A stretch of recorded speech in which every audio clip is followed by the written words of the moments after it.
listening to Jai Long, and this is Make Your Break. Whether you're a big-hearted creative or an aspiring entrepreneur, let's take action on your dreams, reconnecting you with your why and giving you the how. I'm here to dish out actionable mindset tips and fun industry secrets to help you blow up your biz. From eye-opening reality checks to motivational gold, no two episodes are ever the same. So tune in weekly, skip the FOMO, and let's dive into the deep together.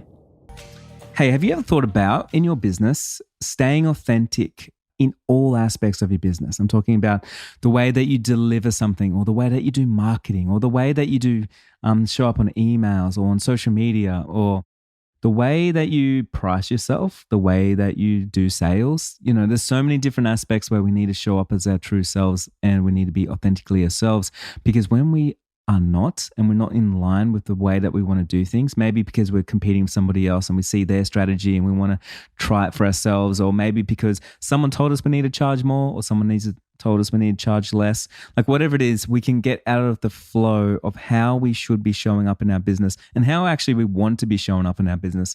Now, you know, I've said this so many times, but your business is your business.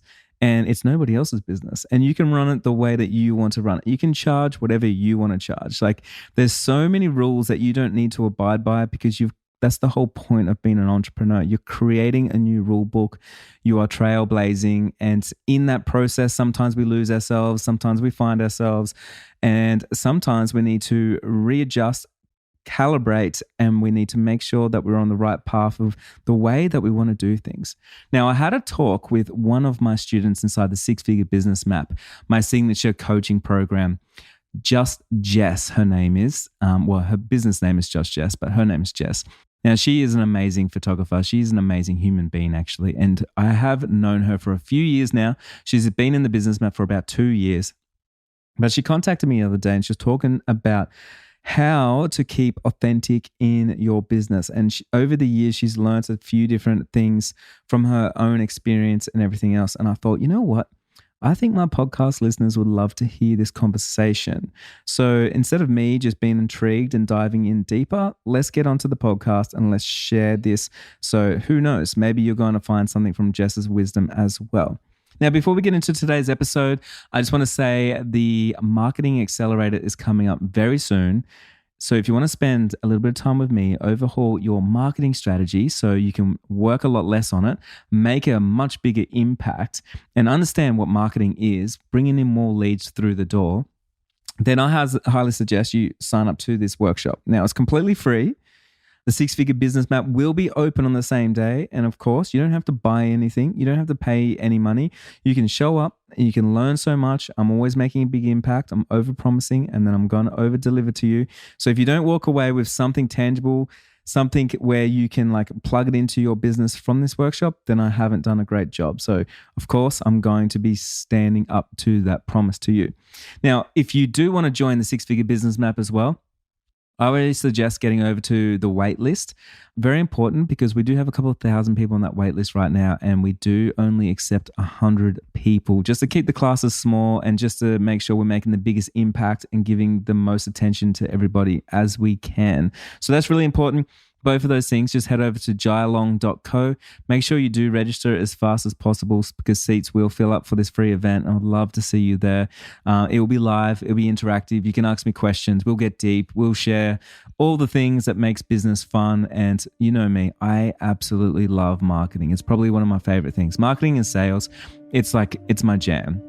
So I can't wait to share those things with you and see how you implement my strategies into your business. Now, let's get into today's interview. I won't waste too much of your time, and I can't wait to talk to Jess.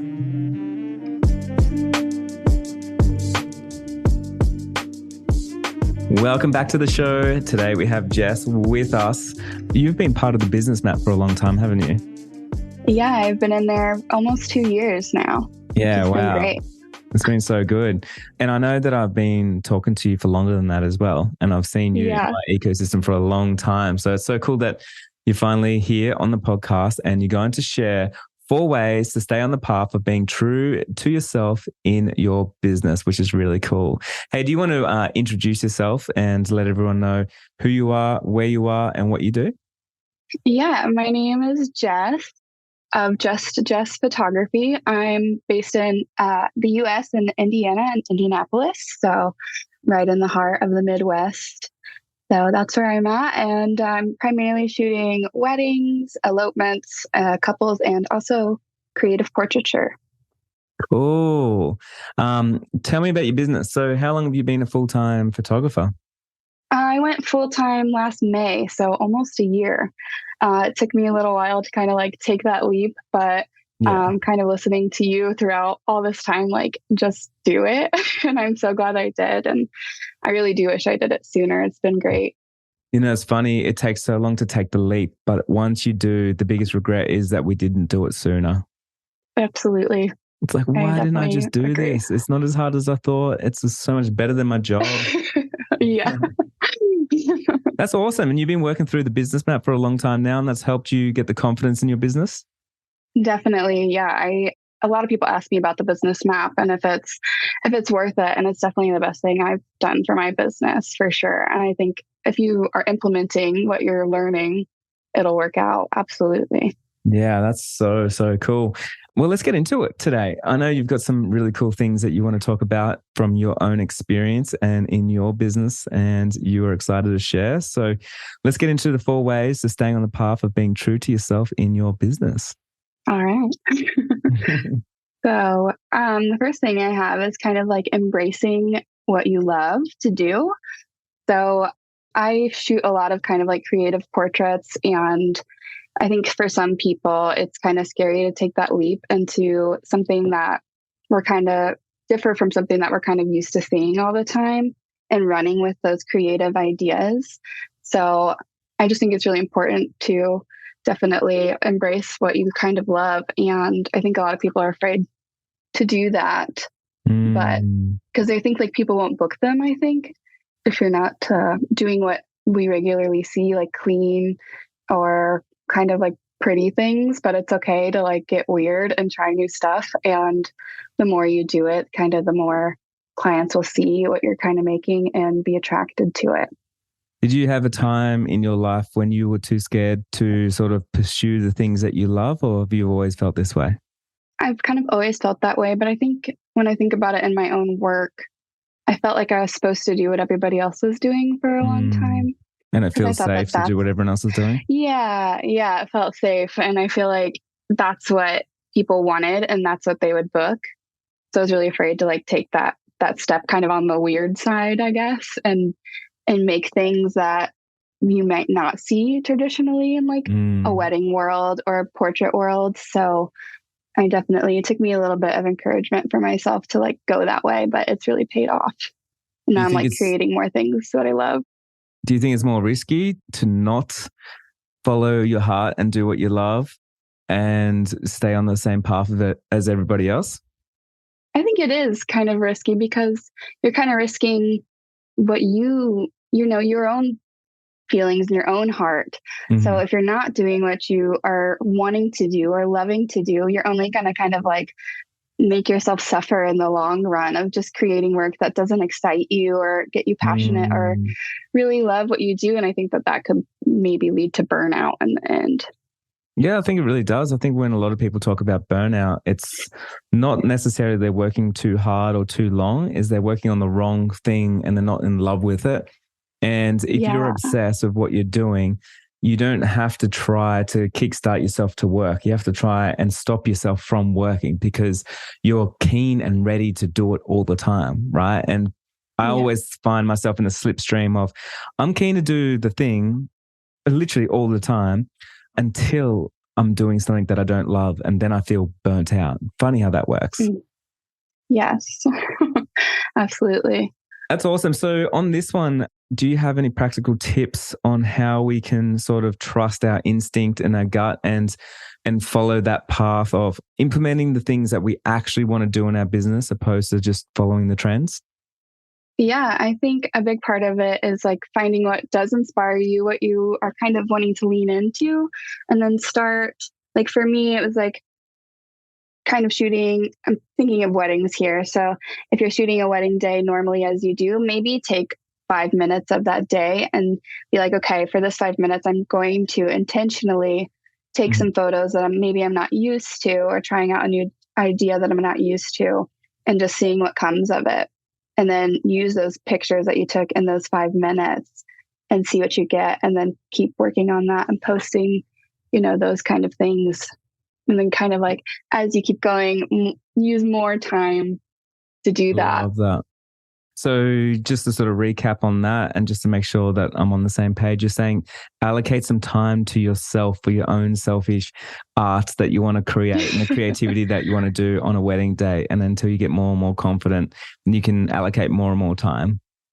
Yeah, absolutely. And then I think eventually you get to the point where clients are asking for it. So then it's all what you love. It doesn't have to be, half and half, or not even half and half at that point. That's awesome. And so just in a business sense as well, because I know you're talking about creativity and shooting weddings and things like that, but bringing it back to business, do you see it the same way? So it's like doing the things in business, or offering the services that you want to offer, or price it the way that you want to price, or create a website the way you want to create a website? Like, is it the same principles, do you feel? I think so. Like, if I think about it, when it comes to like, if you're a branding designer, like, have fun with it. Like, don't be afraid to try crazy ideas and new like fonts or whatever, or custom fonts, and playful. But yeah, I think that could apply to all kinds of businesses. Hair salons, like, I love going to hair salon that's kind of funky and weird, and they have like weird art on the wall, and that's really fun, and that attracts me and kind of people like me. I love that. And, the one thing about marketing is if you just do the same as what everyone else is doing, you're diluting what everyone else is doing basically, and trying to compete with everybody else. So one of the easiest ways to stand out is just by not doing what everyone else is doing. That's true. I believe that too. Yeah. All right. Number 2. Keep doing and finding what inspires you and kind of running with that. An example that I kind of like here is like, if you're having trouble with some inspiration, kind of referring back to any kind of music or movies that you like, and getting really specific on kind of what that is. So whether it's like the colors throughout it, or the clothing, or the way people are even speaking, I think that can be a good exercise to try and get some new, unique inspiration. Love that. So you're basically looking outside of your niche and your work and your world, and drawing inspiration from elsewhere. Yeah, I've even been inspired by just objects before, which I think is also like a fun exercise too, is, kind of thinking in a different way. I forget what it's called, but it's like, there's a certain way of thinking that like children do. And a lot of people kind of lose that as we grow into adults. And like, there's an exercise that a study did where they gave people like a candle and a box and 2 tacks.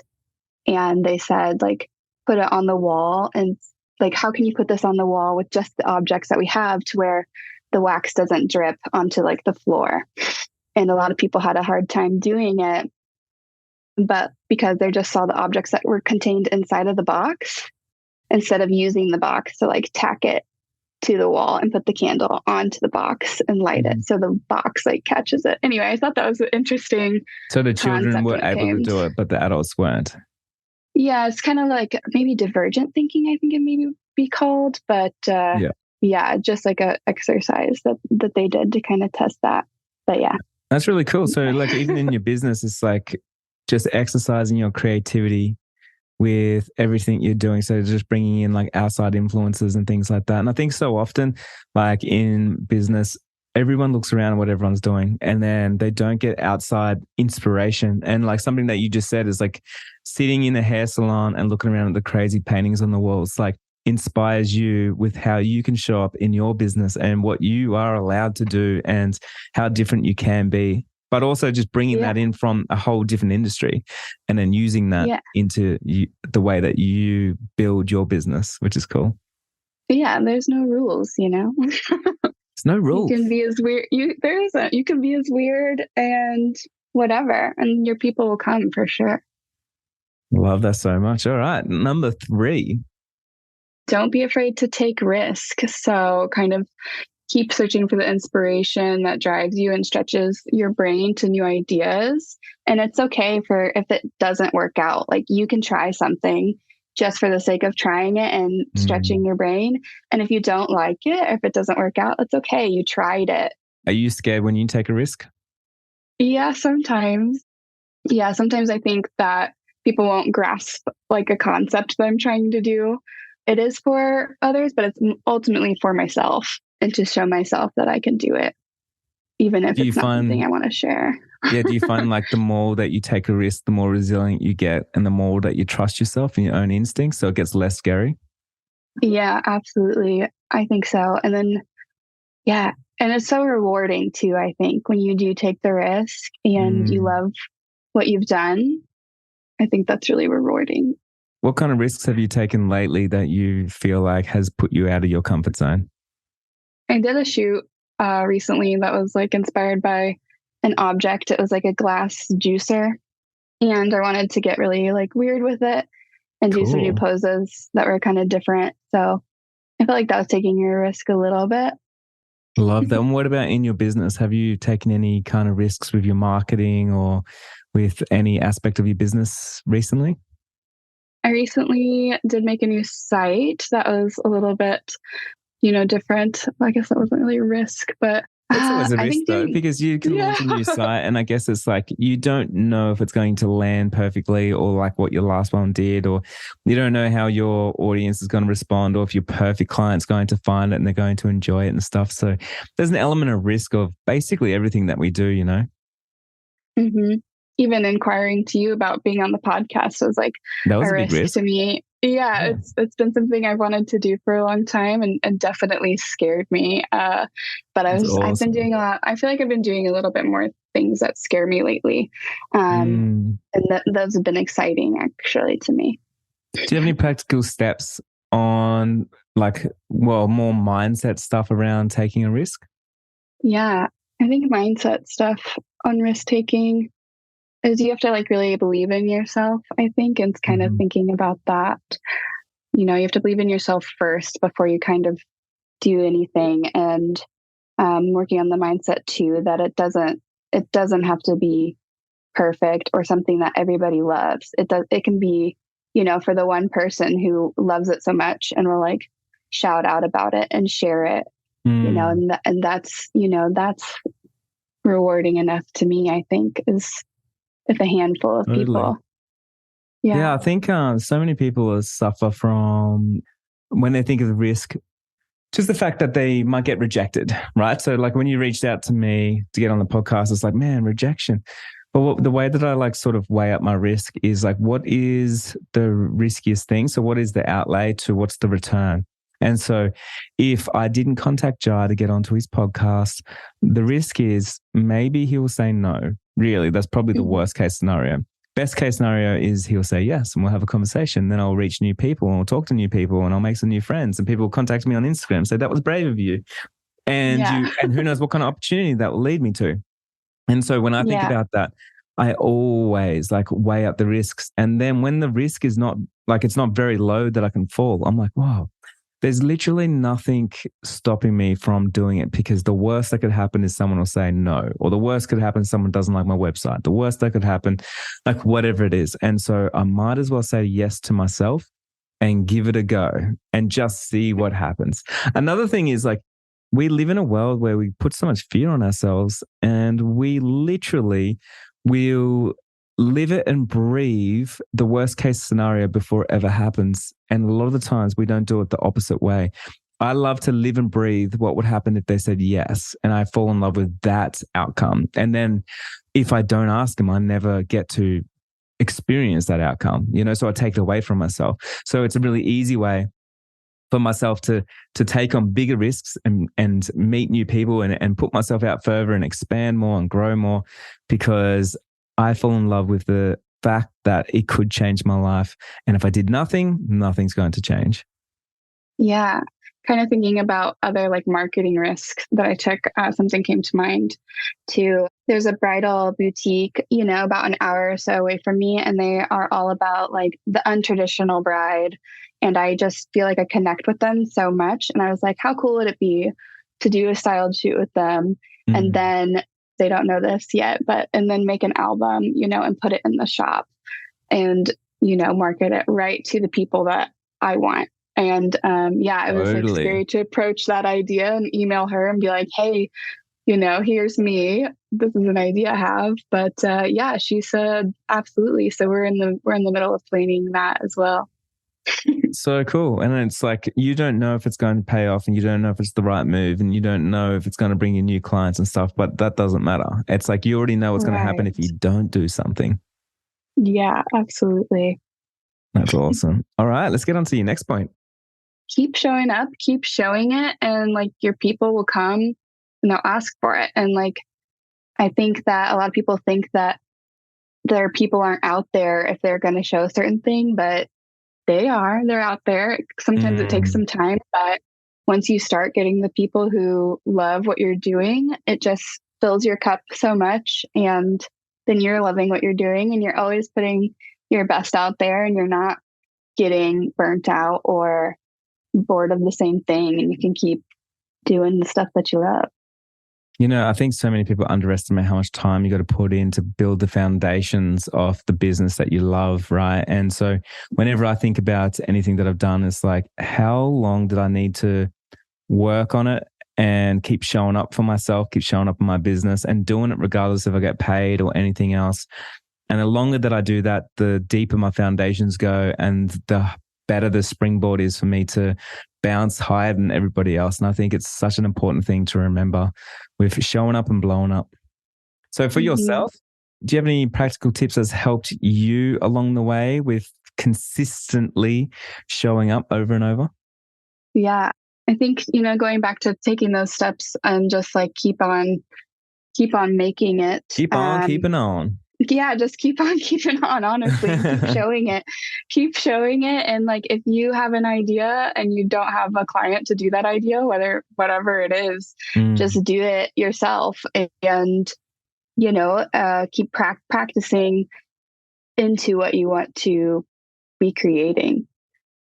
I love that. That makes sense.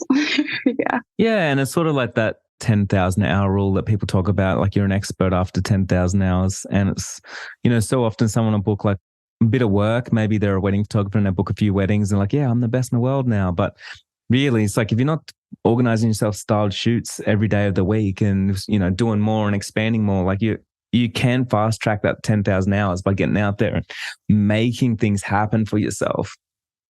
Yeah. Yeah. Same as marketing, same as any kind of campaign that you're doing. If you do it once and you did a Facebook ad once and it didn't work, of course it didn't work. Like, we have to expect that. It's like, you got to keep showing up. You got to try again, try a different way. And the only way you can ever fail is when you say you've had enough and you give up. And if you don't get to that point, then you haven't failed. It's just, it takes a lot of tries sometimes to get it right, and we've got to put in the time. Yeah, absolutely.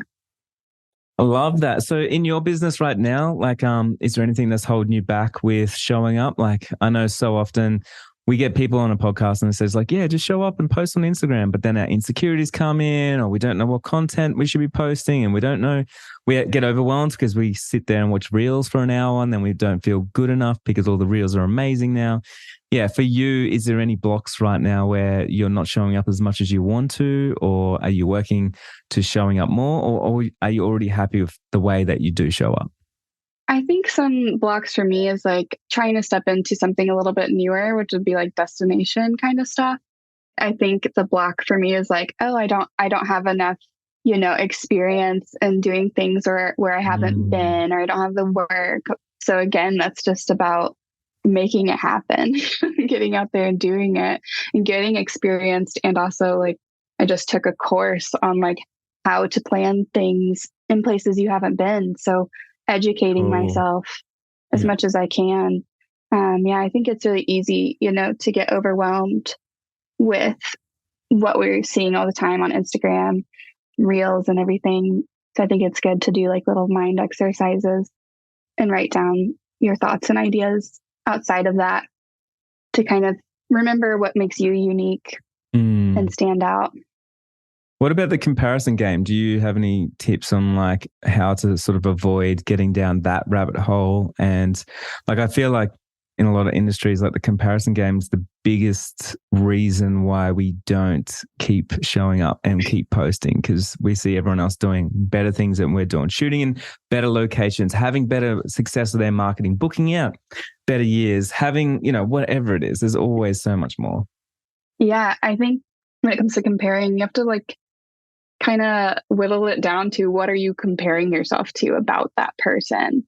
Like, what is it? And like, how can you implement that into your own business? If that's something you're comparing yourself to and wishing that you had, what can you do to bring that to yourself? Like, what is it that is making you feel that way? Yeah. Any practical tips on how to stop as well? Like, I know for myself, like I stopped following people that I get obsessed with, and I look at their stuff and go, man, my stuff's just not as good as theirs, I limit my time on social media, especially in the mornings, like things like that. Like, do you use anything like that for yourself? I definitely agree with that, of like unfollowing people that maybe you're comparing yourself too much to. I also think no longer bring you joy. Yeah. Yeah. And I think like for me this year, I've tried to really stay off of Instagram, especially like during like the morning hours and stuff, and picking up reading a lot more, and, kind of like diving into that world, even like fictional world. And like, I think I find inspiration from that as well. And, I'm using meditation apps a little bit more to like recenter myself and relax my mind, and not cloud it with so much comparison or, wishing I was doing something else out in the world. Totally. I love that. So that was your last tip, yeah? Yeah. Do you have any last bonus tips that you'd like to share with the audience, or anything you'd like to say to yourself 2 years ago? I know at the start you said you wish you started earlier, so I want to hear from you. Yeah. 2 years ago, me, man, I feel like I was so scared to like just go for my dreams and create what I really loved. So I think the sooner you start showing up for yourself and taking the jumps, the more rewarding it's going to be in the long run, and the more you'll benefit from taking those risks and just going for it. Just do it. Just do it. You heard it now. Just do it. I don't know, correct me if this is not right for you, but for me, the biggest regrets I have in business is not the times I failed, not the times that things didn't work out for me, not the times that I showed up and no one listened and no one bought a ticket and no one signed up and whatever it is. It's the times that I didn't start sooner enough because I held myself back from fear, and my goals weren't big enough. And what's interesting, it's always in hindsight, right? But we're telling you hindsight right now, because those are the two things. If I go across the board and if I'm interviewing people in the business map or my mentees or anyone that I like talk to, it's always those two things at the end of it is what they regret the most. My goals are too small and I should have started sooner. Would you agree on those? Yeah. Yeah, I do. Especially should have started sooner. I think we all hear that so much of all kinds of things in our life. And it's like so true. And you don't realize it until you've done it. I know. And I literally remember like when I started as a wedding photographer, I was like, I wanted to quit my job. I was an electrician. And then I was like, oh, I'll wait until next month. And the next month came around. I was like, oh, I need to buy new tires for my car. And then a week later, I was like, I need new registration. And then a week later, I was like, I need a new windscreen now. And a week later, I just got a big bill. I'm going to hold off. And then I had this realization. I was like, I will never be financially ready for this. Like there's always something that's going to stop me and be the reason to say no. And I was like, I'm just going to literally quit my job right now, even though I need the money. And I did that. And it was getting in the deep end. Getting in the deep end of the pool means I swam so much quicker. I learned quicker. I learned survival and how to thrive. And I think that's like the most important thing to remember out there. It's like the quickest way to learn is to be there doing the thing. Yeah, absolutely. Where can we find you on social media so we can drop in any DMs and say hello? You can find me on Instagram at just Jess Photography. Cool. Big thank you for jumping onto the show. I'm really excited that I finally got to have you on the podcast. And thank you for being in the business map for 2 years as well. It's been so good having you in there and seeing you grow and hit big wins and everything in between. And I will see you very shortly. Hey, Make Your Breakers. Don't you hate how you can't sort through podcasts by most listened to, most reviewed, and most loved? Right? As fellow podcast junkies, we feel you. While we can't magically change Apple or Spotify's platform, we have created a little something. Sifting through all of Make Your Breaks episodes to date, yep, we are talking all 200 plus episodes, we've meticulously curated some banging playlists just for you. We're talking the all-time hottest hits from Make Your Break, starring the juicy inspiration, motivation, and creative biz insights you know and love. Sound good? Jump into the show notes and follow the link to generate your very own Make Your Break playlist.